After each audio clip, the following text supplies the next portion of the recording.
আসসালামু আলাইকুম ভাই ও বোনেরা। ভাই আমি একটি কথা না বললেই নয়।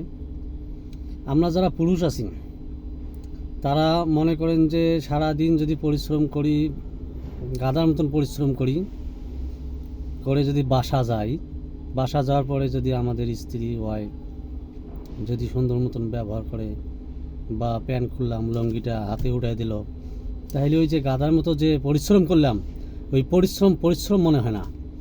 হ্যাঁ, সব পরিশ্রম আমরা নিমিষেই ভুলে যাই। আর যখন ওই ওয়াইফের কাছে বা স্ত্রীর কাছে আমরা ওই সম্মানটুকু পাই না, বাইরের থেকে পরিশ্রম করে আসার পরে বা একটা হাসি মুখে কথা বললো না, তখনই কিন্তু ওই পরিশ্রম গাদার মতো করে আসছি সেটাও কোনো মনে হয় না। কিন্তু মনে হয় যে সারা পৃথিবী যে আসমান আছে ওই আসমান আমাদের মাথার মধ্যে চেপে বসে।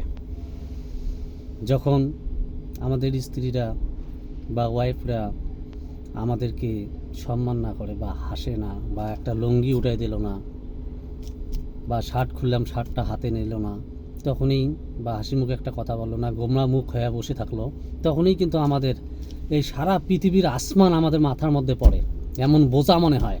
কিন্তু আমি যেটা বলতে চাচ্ছি, প্রত্যেকটা স্ত্রী প্রত্যেকটা ওয়াইফের উচিত তাদেরকে স্বামীদেরকে সম্মান করা, বাইরে থেকে আসলে তাদেরকে সম্মান করা, তাহলে না ওরা প্রকৃত স্ত্রী হতে পারবে। এটা আমাদের কথা না, নবী করিম সাল্লাল্লাহু আলাইহি সাল্লাম নিজেই বলেছেন যে স্বামীকে সম্মান করতে হবে।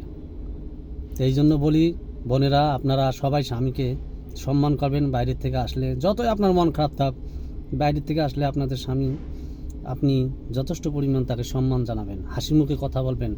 শার্টটা খুলে হাতে দিলে শার্টটা নিয়ে আপনি লুঙ্গিটা তাকে দিয়ে দেন, পরবে, তাহলে আপনার জন্য আল্লাহ তাআলার কাছে অনেক দোয়া করবেন। ওই দোয়ার বদলতে আল্লাহ তাআলা আপনাকে জান্নাতও দান করতে পারে ইনশাআল্লাহ। তাই বলি বোনেরা, আপনারা সব সময় স্বামীদেরকে সম্মান করবেন। আপনাদেরকে ধন্যবাদ জানাই।